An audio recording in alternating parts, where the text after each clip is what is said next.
Bonjour à tous, j'espère que vous allez bien. Alors, nous avons vu le chapitre de le champ électrostatique, l'énergie potentielle électrostatique, maintenant avec le troisième chapitre de l'électricité. Nous avons vu les éléments essentiels de l'électricité. Ce sont généralement les piles comme source d'énergie, batterie ou pile ou bien générateur comme source d'énergie. Aussi des récepteurs comme la lampe, par exemple un moteur, etc. Donc ce sont des éléments essentiels d'un circuit électrique, par exemple moteur. Et des appareils de mesure, bien sûr, les ampères-mètres et les voltmètres, etc. Alors, et nous avons vu que tous ces éléments ont des symboles normalisés. Ce qu'on appelle un symbole normalisé, c'est que, par exemple, le moteur, on peut symboliser le moteur par un cercle et deux bornes qui comportent, bien sûr, la lettre M. Ça, c'est le symbole normalisé de le moteur. Le symbole normalisé de la lampe, c'est un cercle et une croix.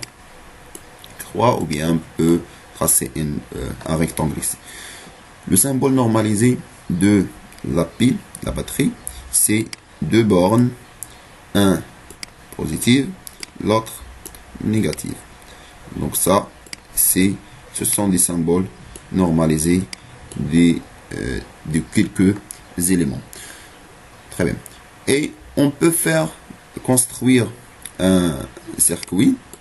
On peut construire un circuit électrique à travers ces éléments.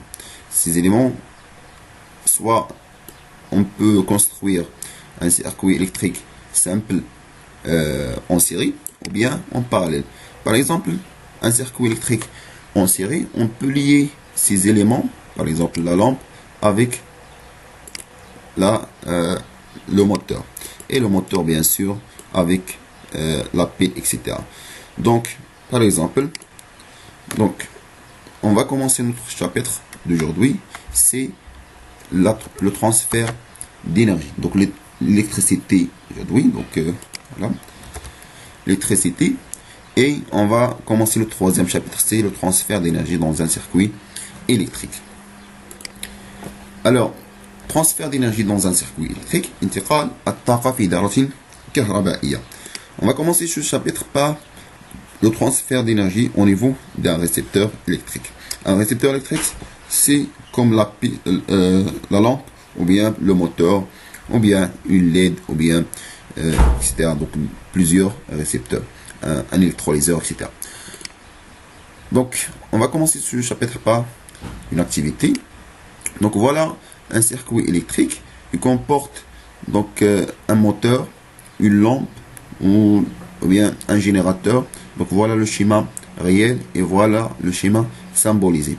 Donc, alors on réalise le montage expérimental représenté ci-contre où on branche en série le générateur, la lampe L, le moteur électrique et l'électrolyseur E.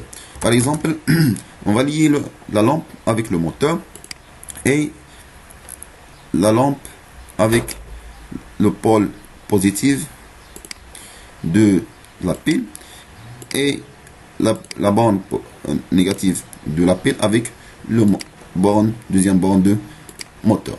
Et qu'est-ce qu'on remarque? On remarque que la lampe s'allume et le moteur tourne. Très bien. Donc on va continuer notre activité. Donc première question, que se passe-t-il au niveau de chaque des pôles lorsque l'interrupteur K est fermé? Bien sûr, l'interrupteur, on peut ajouter un interrupteur ici.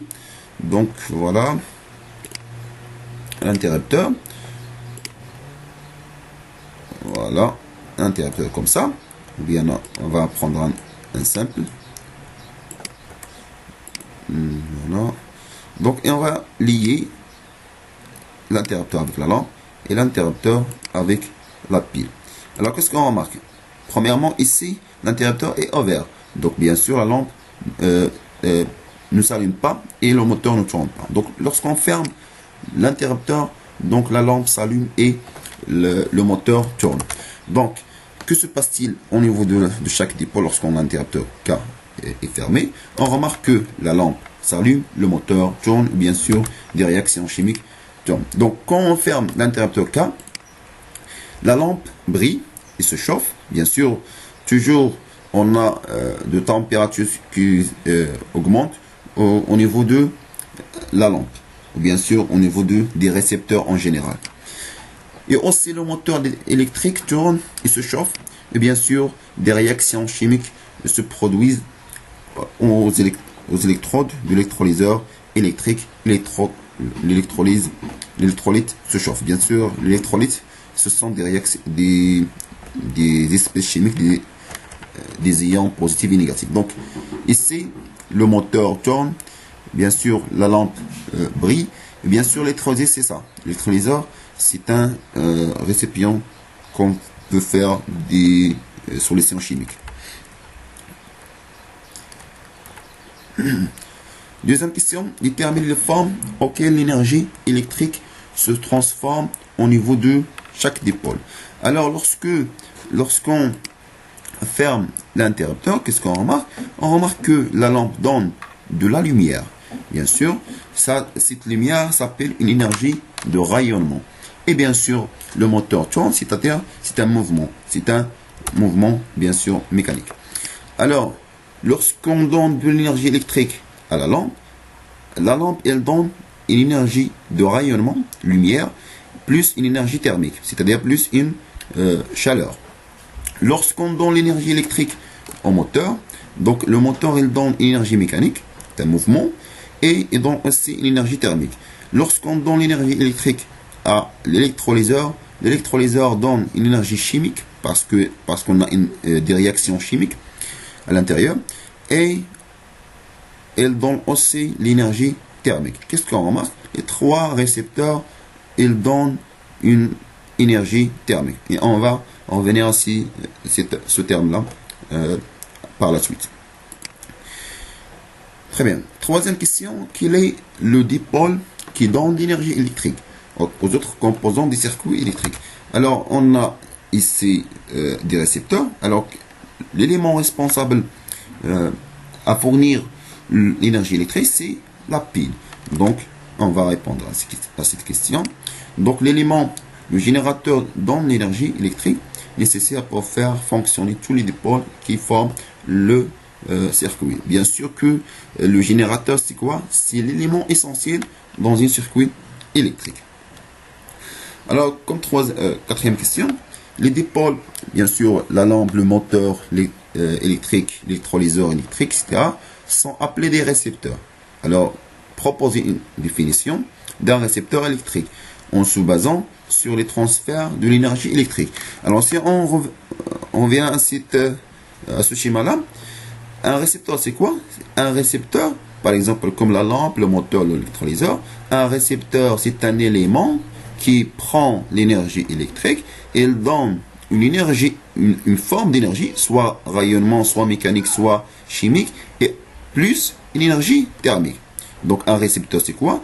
C'est un élément qui reçoit de l'énergie électrique, donc une autre énergie plus une énergie thermique.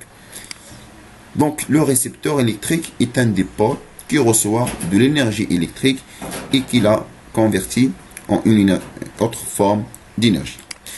Donc, comme définition d'un récepteur électrique, alors le récepteur électrique est un dipôle qui reçoit de l'énergie électrique et la transforme en une autre forme d'énergie. Alors, un récepteur, c'est quoi? C'est un dipôle qui reçoit de l'énergie. Par convention, donc fil stellaire, par convention, dans la convention récepteur, on considère que la tension UAB, bien sûr que le récepteur reçoit du courant électrique et s'effectue au bord de ce dipôle une tension positive. Et une tension positive si le sens du courant électrique est dirigé de A vers B. C'est-à-dire que le récepteur reçoit du courant électrique et bien sûr la tension est de sens contraire au courant électrique. Ça c'est quoi? C'est le convention récepteur. في الاصطلاح مستقبل. اصطلاح مستقبل تكون شدة التيار عكس منحى التوتر الكهربائي. بمعنى يكون التوتر الكهربائي موجبا إذا كان في عكس منحى شدة التيار. أما إذا كان في منحى المعاكس سيكون التوتر سالبا.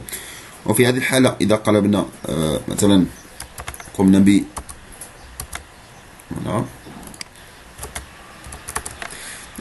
إذا قمنا برسم التوتر، donc si on trace la tension dans ce sens par exemple, ça s'appelle comment? Ça va s'appeler U, et la flèche est C au point B, donc on va commencer par B. C'est UB, A. Et bien sûr, cette tension va être négative. Et par convention, est égal quoi? Est égal U est égal moins UAB. C'est l'inverse de la tension UAB. Et bien sûr, la tension UAB positive. Parce que ça, c'est la convention récepteur. Donc la convention récepteur, c'est que la tension est du sens contraire de l'intensité du courant électrique. Donc l'énergie électrique reçue par un récepteur, puisque le récepteur reçoit du courant électrique, bien sûr, il a une énergie électrique.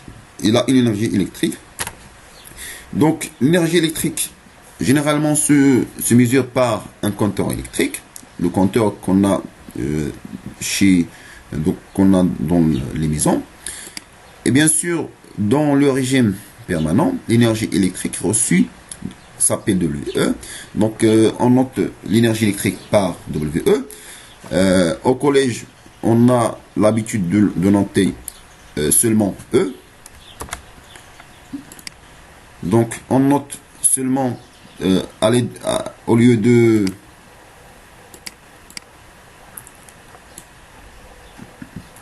Voilà, on va prendre ça.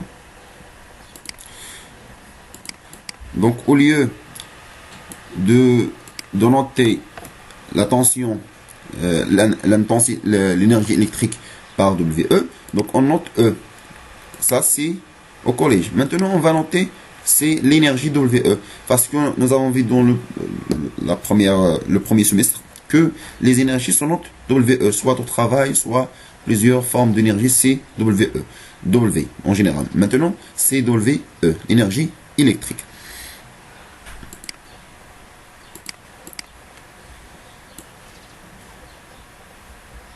Très bien. Donc, l'énergie électrique reçue WE pendant la durée du delta T par un récepteur électrique AB traversé par un courant électrique d'intensité I, et entre ces bornes il y a une tension UAB. Puisqu'on a donc une tension UAB et une intensité et pendant une durée delta T, donc l'énergie est égale quoi? L'énergie WE est égale la tension fois l'intensité fois delta T. Donc c'est la même chose qu'on a dans le troisième année collégiale. Donc WE est égal UAB fois I fois delta T. Son unité en système international, c'est le joule. Et le joule, c'est quoi? C'est le volt fois ampère fois seconde. Donc UAB tension volt, I ampère, delta T seconde en système international, et l'énergie toujours en système international c'est du joule. Mais parfois on utilise quoi? On utilise aussi le kilowattheure. Le kilowattheure, son note kWh, c'est quoi? C'est 1 kWh est égal à 3,6 10 à la puissance, ça c'est 10 à la puissance 6 joules. Donc la relation entre le kilowattheure et le joule, c'est ça. C'est-à-dire que lorsqu'on a delta T en heure, donc ça c'est on peut utiliser comme unité de l'énergie électrique le watt-heure ou bien le kilowatt-heure. Bien sûr, le watt-heure c'est 3600 joules. 3600 joules, 1 watt-heure. 1 watt-heure est égal quoi? Est égal 3600 joules. Bien sûr, kilowattheure, on doit multiplier par 1000. C'est pour cela on a 10 à la puissance 6.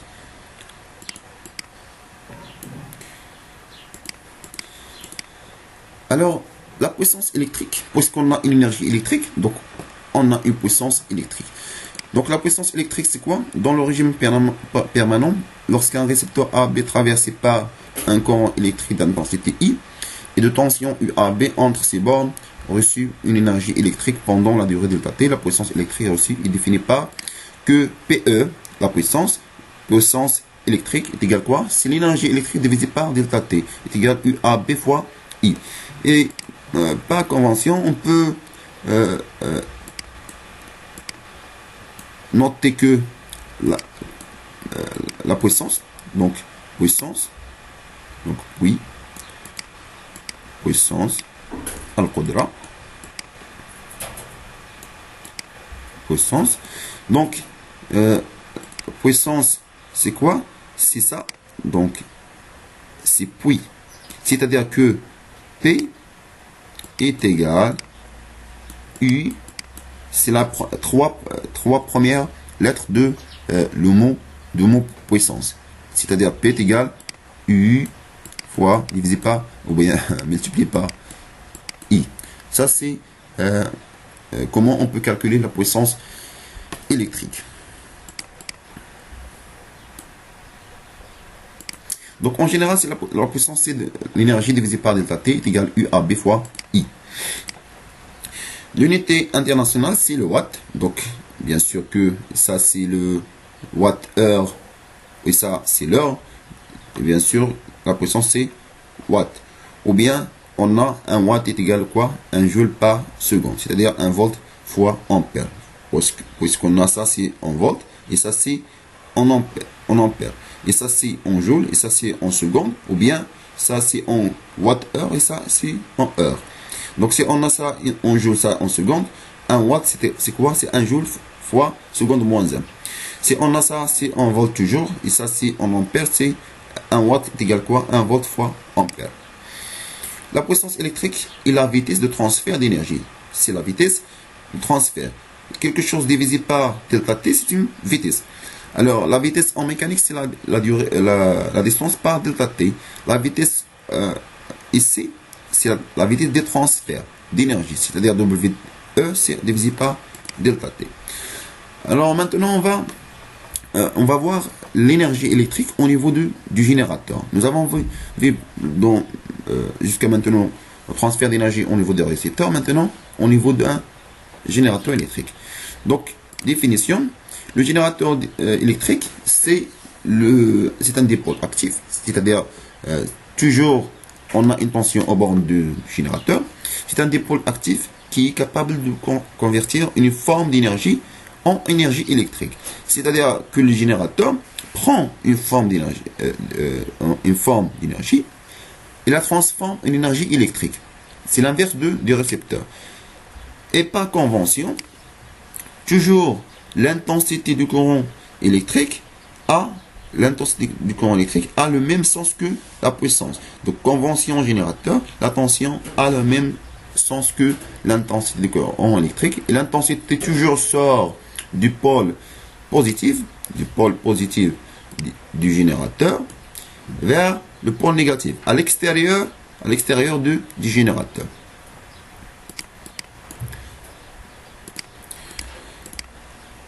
Dans la convention générateur, on considère que la tension UPN est positive si le sens du courant électrique est dirigé de P à N, en dehors du générateur. C'est-à-dire que le sens du UPN, c'est le même que I. Exemple des générateurs, donc on a plusieurs générateurs. Par exemple ça, générateur au laboratoire, photopile, on peut trouver dans le laboratoire. Ça, c'est les piles qu'on utilise dans la vie quotidienne. Ça aussi, batterie, etc. Donc ce sont des formes de générateurs. Ce sont les accumulateurs. Et on a d'autres formes du générateur, par exemple la pile. Et la pile, c'est quoi? C'est un générateur, c'est une source d'énergie qui prend une énergie chimique. À l'intérieur, on a des énergies chimiques et elle donne une énergie électrique. Centrale thermique, par exemple, elle transforme une énergie thermique vers une énergie électrique.